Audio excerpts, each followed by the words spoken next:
স্বামী না থাকার পরেও না থাকার মতো পৃথিবীতে অনেক মেয়ে বেঁচে আছে। না আছে শারীরিক সুখ আর না আছে মানসিক শান্তি।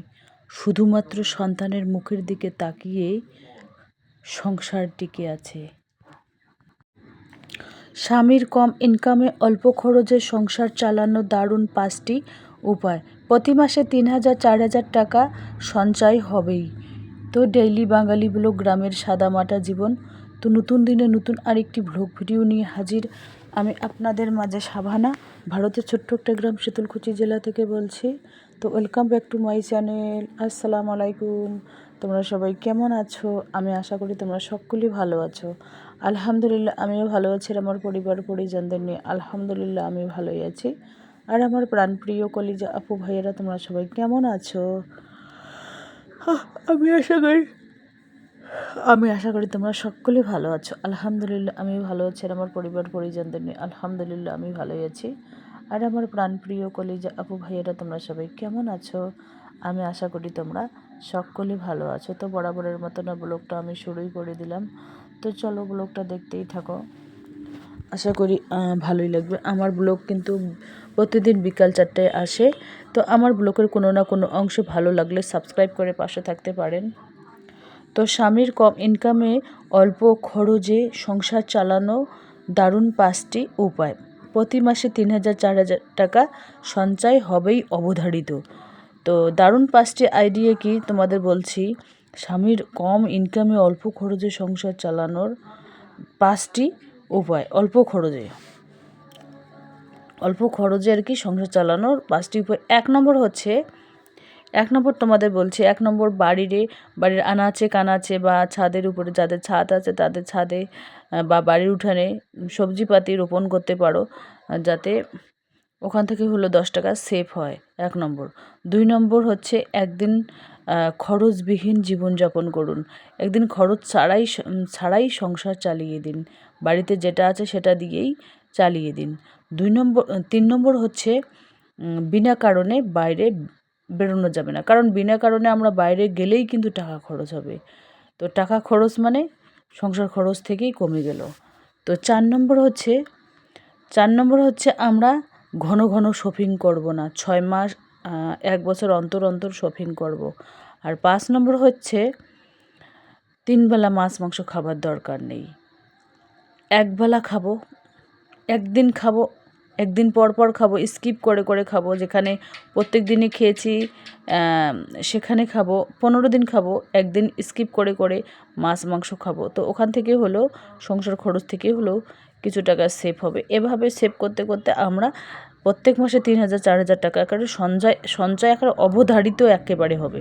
কিন্তু বুদ্ধিটা খাটাতে হবে। বুদ্ধি না খাটাতে পারলে স্বামীর যদি লাখ টাকাও ইনকাম হয়, সে টাকা দিয়ে কিন্তু খরচ করা সম্ভব না। 2 হাত দিয়ে উড়িয়ে ফুরিয়ে দিতে পারি। তো এই 5টি টিপস যদি তোমরা মানো, তাহলে 3000-4000 টাকা একেবারে অনায়াসে জমাতে পারবে। হ্যাঁ, মানি সেভিংটা হচ্ছে নিজের কাছে। তুমি যদি নিজে জমাতে পারো তাহলে কোনো ব্যাপারই না, কেউ তোমাকে শিখিয়ে পড়িয়ে দিয়ে যাবে না। সেই জন্য টাকাটা নিজেকেই সঞ্চয় করতে হবে। আর সঞ্চয় করতে হবে সংসার খরচ থেকে। এখানে দেখতে পাচ্ছেন গ্রামের এক গৃহিণী হয়ে সবজি বাজার আজকে গুছিয়ে নেব। তো আমার রুমে তেমন কিছু জিনিস নেই, একেবারে সাদামাটা। যাই হোক, গোলাপি কালারের বেডশিটটি বিছিয়ে দিচ্ছি। আর ইয়েলো কালারটা একেবারে মানে মানে ধুইয়ে দিয়েছি, অফ ক্যামেরায় পরিষ্কার করে নিয়েছি। যে দেখুন তরমুজ। তো তরমুজ ব্যাগ ডেলিভারির জন্য গিয়েছিলাম। তো ওখানে আমাদের এখানে অনেক তরমুজ বসে। তো ওখানে কিছু সবজি বাজারও কিনে নিয়ে এসেছি। শসা, তরমুজ, আবার টমেটো, পেঁয়াজ, কাঁচা লঙ্কা, আদা, রসুন, একটা বেল নিয়ে এসেছি। এই যে দেখতে পাচ্ছেন বেলটা। তো যাই হোক, ব্লগটা দেখতেই থাকো। দেখা যাক তরমুজটা কাটি। এখানে তরমুজটার মধ্যে সাদা কি লাল আছে নাকি, মানে কতগুলো তরমুজ আর কি থেতো হয়ে যায়, মানে রোদের মধ্যে নিয়ে যাওয়া আসাতে থেতো হয়ে যায়। এখন তো বৃষ্টি চলছে, এখনও তো একটু কমবে তরমুজের দাম। কয়েকদিন আগে তো দাম করলাম, এক একটা পিচে হচ্ছে 80 টাকা, 70 টাকা, এরকম 100 টাকা, 150 টাকারও আছে। যাই হোক, যে যেরকম নেবে সেরকম দাম। যখন বৃষ্টি হয় তখন কিন্তু তরমুজের মজা কমে যায়। বৃষ্টির আগে যেগুলো তরমুজ হয় ওগুলো কিন্তু খেয়ে হেভি টেস্ট। তো যাই হোক, এবার আমি ডিমের পাতাগুলো রেখে দেবো। এগুলো হচ্ছে হাঁসের ডিম। হাঁসের ডিমের চাহিদা বেশি, মুরগির ডিমের থেকে হাঁসের ডিমের চাহিদা বেশি। সেই জন্য আমি 2 পাতাই নিয়ে এসেছি। আমার মায়ের বাসায় তো হাঁস ডিম পাড়ে। মায়ের বাসায় হাঁস ডিম পাড়ে, সেই ডিমও নিয়ে আসে মা। ওই মাঝে সাঝে আর কি নিয়ে আসে ডিম। তো যাই হোক, চলো আজকের ব্লগ দেখতেই থাকো। আশা করি খুবই ভালোই লাগবে। এই যে দেখুন, ডিমের পাতায় আমি রেখে দিচ্ছি, মানে বড়গুলো আলাদা করে রেখে দিচ্ছি আর ছোটোগুলো আলাদা, মাঝারিগুলো আলাদা, এইভাবে সাইজ করে করে রাখতেছি। তো যাই হোক, চলো ব্লগটা দেখতেই থাকো। আর হাঁসের ডিম কিন্তু সবাই চায় বড়, আর মুরগির ডিম চায় ছোট। যদি মুরগির ডিম বড় দেই তাহলে বলে কি পোলট্রি, আবার কেউ বলে জিএসটি, আবার কেউ বলে অমুক তমুক হেনা তেনা এরকম বলে। কিন্তু তো আমি বলি কি, মুরগির ডিমগুলো যেগুলো বড় সাইজের হয় সেইগুলো হচ্ছে পুরানা মুরগি, যেমন 4-5 বছরের মুরগি পুরানা, ঘরের মধ্যে পালন পোষণ করতেছি, সেইগুলোর ডিম কিন্তু পুরানা হয়। আর যেগুলোর ডিমের সাইজ ছোট সেইগুলো হচ্ছে, যে মনে করো আজ নিয়ে আসলাম 6 মাস বা 5 মাস পর ডিম পারলো, সেইটাই পাবে ছোট সাইজের। তো কেউ না বুঝলে তো কিছু করার নেই, কেউ কিন্তু বোঝার চেষ্টা করে না। কালকে রাত্রিবেলা যা বৃষ্টি হয়েছিল, বাপরে বাপ! কালকে তো আমরা সবাই না খেয়েছিলাম, কারণ যখন ভাত রান্না ছিল, সবজি ছিল না। তো 10টা 10:30টার দিকে বৃষ্টি আসছিল, তো না খেয়েছিলাম রাতে। তো মোবাইল হাতে নিয়ে কি রান্না করব, মানে লাইট তো চলে গেছে, কারেন্টও চলে গেছে, অল্প একটু বিদ্যুৎ চমকালে কিন্তু কারেন্ট চলে যায়। সেই জন্য মোবাইল হাতে নিয়ে কী করবো, সেই মোবাইলটা হাতে নিয়েও কাজ করা যাবে না মুখের মধ্যে।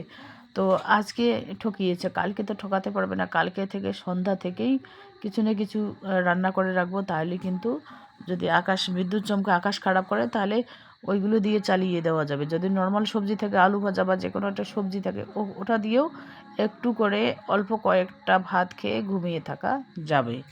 আর যদি আমরা মনে করো, ওই জন্য কী করব, আজকে একেবারে বিকেলে বা সন্ধ্যার আগেই রান্না কমপ্লিট করে রাখবো। যে কোনোই রান্না করি না কেন, ডিম ফেটে গেছে, সেই ডিমটা এখানে আমি ভেঙে নিয়েছি। ফেটে যাওয়া ডিমের যে পোচ, আমার খেতে দারুণ লাগে। তো যাই হোক, এই যে দেখুন, ডিমগুলো আমি পাতার মধ্যে রাখতেছি এভাবে। ডিমগুলো যদি এভাবে পাতার মধ্যে রাখি তাহলে কিন্তু খুব সুন্দর থাকে, অত ভাঙাভাঙির কোনো সম্ভাবনাই থাকে না। আর যদি মনে করো ওই যে বিস্কুটের পেটিগুলো, ওইগুলোতে রাখলে ভাঙে না, ড্রামের মধ্যে ভাঙে না। তো তোমরাও চাইলে আমার মতো করে অল্প অল্প করে টাকা সঞ্চয় করতে পারো। টাকা হচ্ছে, টাকা টাকায় সম্মান বাড়ায়, টাকায় সম্মান কমায়, এটাই হচ্ছে মেইন কথা। বাস্তবে যেটা, সেটাই আমি তোমাদের কাছে তুলে ধরি। তো সেই জন্য জীবনে বেঁচে থাকতে গেলে কিছু না কিছু সঞ্চয় তো করতেই হবে। কারণ 3 ভাগের 2 ভাগ খাবো, 1 ভাগ সঞ্চয় করব। এখন 3 ভাগের 1 ভাগ খাবো, 2 ভাগ সঞ্চয় করব। এখন যেহেতু যৌবন বয়স, এখন ইনকাম করতে পারবো, সেই জন্য এখন এই সিস্টেমে করব। 3 ভাগের 2 ভাগ জমাবো, 1 ভাগ খাবো। তো এখানে গোলা রুটি হচ্ছে নাস্তায়, এই যে দেখুন কত সুন্দর গোলা রুটি হচ্ছে। আর এখানে মটন হচ্ছে আলু দিয়ে, দেখা যাক আর কী রান্না করা যায়। হাজব্যান্ড যেহেতু বাসায় এসেছে, তো কিছু না কিছু তো স্পেশাল বানাতে হবে, তাই না? তো হাজব্যান্ডকে বলে কয়ে নিয়ে আসলাম। হাজব্যান্ডকে বললাম যে তুমি 500 গ্রাম সাইজের মটন নিয়ে আসো, অনেকদিন মটন খাওয়া হয়নি, খুব মন চাইছে। বলে কি টাকা নেই। অনেক বলার পর মটন খাও, মাছ খাও, দামি যে কোনো জিনিসই খাও না কেন, হাজব্যান্ডকে কানের গোড়ে ভ্যান করতে 1 সপ্তাহ 10 দিন বা 5 দিন এরকম ভ্যান করতে হয়। তবু অল্প স্বল্প আসে, বেশি কিছু আসে না। কারণ অল্পই খাওয়া ভালো, কারণ বেশি খেলে মানুষ বেশি দিন টেকে না, অল্প খেলেই মানুষ বেশি দিন টেকে। সেই জন্য আর কি অল্প খাওয়াই বেটার। এই যে দেখুন, আমি রান্না খাওয়া করে আলহামদুলিল্লাহ মুরগির ফার্মে চলে আসলাম। এখানে দেখুন চিচিঙ্গা করেছে, কত সুন্দর গাভী একটা। একটা গরু, হ্যাঁ, দুধ দেয়। ওদের দুধ নাকি ওরাই খায়। ওরা কিন্তু এই গরুগুলোকে কি খাওয়ায় জানেন? আলু খাওয়ায়। উম, আলু খাওয়ায়, যে কোনো ঘাস টাস কেটে এনে খাওয়ায়। ঘাস না কাটলে তো দুধও হবে না, তাই না? সেই জন্য এরকম। এই দেখুন মুরগির ফার্ম এদের। বেশি বড়ও না, বেশি ছোটও না, মিডিয়াম আর কি। যাই হোক, মুরগি এরকম পালন পোষণ করলে এই যে দেখতেই পাচ্ছেন হাঁসের বাচ্চা, এই যে দেখুন। আর হাঁসের বাচ্চাগুলো একটাই হচ্ছে 50 টাকা, আর বড় হাঁসগুলো একটাই হচ্ছে 600 টাকা এরকম। তো যাই হোক, আমি ডিম নিয়ে নিলাম, এখন আমি বাড়ি যাব। তো চলো, আজকের ব্লগ এ পর্যন্তই। ততক্ষণ তোমরা সবাই সুস্থ থাকো, সাবধানে থাকো। টাটা, আল্লাহ হাফেজ। সম্পূর্ণ গ্রামীণ ব্লগ বা গ্রামীণ পরিবেশ বলতে পারো। তো যাই হোক, আমার কিন্তু ডেইলি বাঙালি ব্লগ, গ্রামের সাদামাটা জীবনে বলতে পারো। আর এখানে মধু নিয়েছি, মধু দিয়ে গোলা রুটি খাবো। তো আমি গোলা রুটি একবার যদি এইভাবে গুলিয়ে রাখি, তাহলে কোনো মেহমান আসলে ঝটাপট ঝটাপট ভেজে দেই। এটাই হচ্ছে মেইন কথা। তো চলো, আজকের ব্লগ এ পর্যন্তই। টাটা, আল্লাহ হাফেজ। এগুলো আমি অফ ক্যামেরায় ভেজে নেব।